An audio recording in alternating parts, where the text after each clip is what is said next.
జనం కొరకు జనం చేత జనమే నిర్మించిన సేన జనసేన జనసేన జనం. కర్నూలు జిల్లాలో జనసేన అధినేత పవన్ పర్యటన విజయవంతంగా కొనసాగుతోంది. ప్రజా సమస్యలే లక్ష్యంగా పర్యటన కొనసాగిస్తున్న పవన్ కళ్యాణ్ వివిధ వర్గాల ప్రజల నుంచి సమస్యలు తెలుసుకుంటున్నారు. సమస్యల పరిష్కారానికి ప్రత్యేక ప్రణాళికలు సిద్ధం చేస్తున్నారు.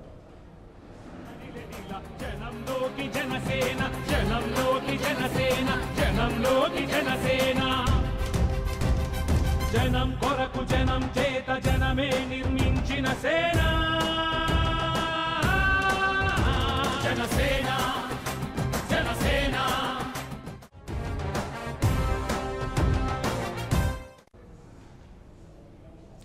కాసేపట్లో నంద్యాలలో రోడ్ షోలో పవన్ కళ్యాణ్ పాల్గొనున్నారు. సాయంత్రం ఆళ్లగడ్డలో బహిరంగ సభలో ప్రసంగిస్తారు. జన సైనికులు పవన్ అభిమానులు భారీగా చేరుకుంటున్నారు. డీటెయిల్స్ మా ప్రతినిధి నేతాజీ అందిస్తారు. నేతాజీ, జనసేన అధినేత పవన్ కళ్యాణ్ కర్నూలు జిల్లాలో పర్యటన విజయవంతంగా కొనసాగుతుంది. నేటితో 3వ రోజుకు చేరుకుంది. ఇవాళ ఉదయం నుంచి కూడా ఆయన బిజీగా గడిపారు. ముందుగా కర్నూలులోని జీబీఆర్ ఫంక్షన్ హాల్లో వీర మహిళలతో సమావేశమయ్యారు. అనంతరం కర్నూలు జిల్లా జనసేన కార్యకర్తలతోటి భేటీ అయి పార్టీ బలోపేతానికి సంబంధించి చర్చించారు. అలానే వచ్చే సార్వత్రిక ఎన్నికలను దృష్టిలో పెట్టుకుని అందరూ సమన్వయంతో పనిచేసి గెలుపుకి కృషి చేయాల్సిందిగా కూడా ఆయన సూచించారు. ఇక ఇప్పుడే ఆయన కర్నూలులోని జీబీఆర్ ఫంక్షన్ హాల్ నుంచి బయలుదేరి నంద్యాల రోడ్ షోలో పాల్గొనేందుకు వెళ్తున్నారు. మరి కాసేపట్లోనే ఆయన నంద్యాలకు చేరుకొనున్నారు. నంద్యాలలో పవన్ రోడ్ షోకి సంబంధించి ఇప్పటికే పెద్ద ఎత్తున ఆయన అభిమానులు జన సైనికులంతా కూడా అక్కడికి చేరుకున్నారు. భారీ ఎత్తున స్వాగతం పలుకుతున్నారు. నిన్న కూడా ఆయన నిర్వహించిన 2 రోడ్ షోలు కూడా సక్సెస్ అయ్యాయి.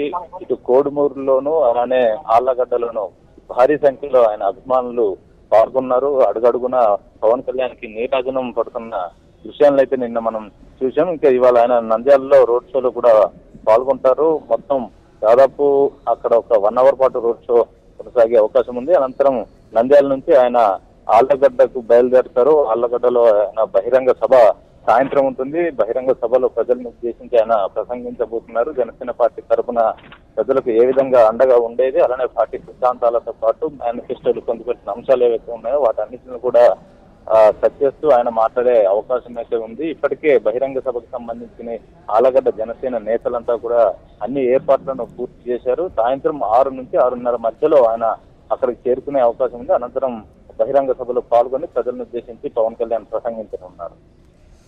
పవన్ కళ్యాణ్ పర్యటన సంబంధించి కర్నూలులో పెద్ద ఎత్తున జనం తరలిరావడం, కార్యకర్తల అభిమానులు, ముఖ్య నేతలు ఏం చెప్తున్నారు నేతాజీ ఈ స్పందన పట్ల? జనసేన చీఫ్ పవన్ కళ్యాణ్ కర్నూలు పర్యటన విజయవంతమైనట్టుగా ఇక్కడి లోకల్ లీడర్స్ చెప్తున్నారు. ఎందుకంటే పవన్ కళ్యాణ్ కి ప్రజలు బ్రహ్మరథం పడుతున్నారు. మొదటి రోజు ఆయన పర్యటనలో భాగంగా టీ క్యాంప్ సర్కిల్ నుంచి మొత్తం కొండారెడ్డి బుర్జు వరకు దాదాపు 2.5 కిలోమీటర్ల మేర ఆయన రోడ్ షోని నిర్వహించారు. దాదాపు 5 నుంచి 6 లక్షల మంది ఆ రోడ్ షోలో పాల్గొన్నట్టుగా అక్కడ లోకల్ జనసేన నేతలు చెప్తున్నారు. అలానే పవన్ కళ్యాణ్ ప్రసంగం కూడా అద్భుతంగా ఉంది. మొత్తం ఈ ఏదైతే కర్నూలు జిల్లాలో మొత్తం రాయలసీమ వ్యాప్తంగా ఉన్న కరువు కాటకాలు ఉన్నాయో దానికి సంబంధించి గత పాలకుల నిర్లక్ష్యం కారణంగానే రాయలసీమ వెనుకబాటుతనానికి గురైంది. జనసేన పార్టీ ఆ వెనుకబాటుతనాన్ని పోగొట్టే విధంగానే తగిన పాలసీలను రూపొందిస్తుంది. విద్యార్థులకు సంబంధించి ఏ సమస్యలు అయితే ఉన్నాయో ఆ విద్యార్థులకు సంబంధించిన సమస్యలపైన కూడా తగిన పాలసీలు ఉంటాయి. రైతన్నలను ఆదుకునేందుకు రైతు పాలసీలు ఉంటాయి. అలానే యువతను వ్యవసాయం వైపు మళ్లించే విధంగా స్పెషల్ ఎకనామిక్ జోన్స్ ఏవైతే ఉన్నాయో వాటిని హ్యాండ్ ఓవర్ చేసుకుని స్పెషల్ అగ్రికల్చర్ జోన్స్ ని ఏర్పాటు చేస్తానని గత పర్యటనలోనే అనంతపురంలో ప్రకటించారు. ఈ విధంగా ఆయన ఎక్కడికక్కడ విద్యార్థులతో కూడా ఇంటరాక్ట్ అవుతున్నారు, రైతులతో సమావేశం అవుతున్నారు, వారి యొక్క సాధక బాధకాలను తెలుసుకుంటూ తన వంతు భరోసా కల్పించే ప్రయత్నం చేస్తున్నారు. ఇవన్నీ కూడా జనసేన అధినేతని ప్రజలకు మరింత చేరువ చేస్తున్నాయి అంటూ ఇక్కడ కర్నూలు జిల్లాకు సంబంధించిన ముఖ్య నేతలు చెప్తున్నారు. ఇక ఇవాళ ఆయన ఈ నంద్యాల రోడ్ షోని అలానే ఆళ్లగడ్డల బహిరంగ సభను కూడా నిర్వహిస్తారు కాబట్టి దానికి తగ్గ ఏర్పాట్లను అన్ని కూడా పూర్తి చేసినట్టుగా చెప్తున్నారు. ఈ రెండు కూడా ఘన విజయం అవుతాయి అన్నట్టుగా ఇక్కడున్న నేతలు చెప్తున్నారు. Right, thank Hi, this is Siddhi Idnani and please do subscribe to New Waves. ఇలాంటి మరిన్ని మంచి వీడియోలు కావాలని కోరుకుంటున్నారా? అయితే పక్కనే ఉన్న గంట సింబల్ను క్లిక్ చేయండి. అలాగే సబ్స్క్రైబ్ చేయండి.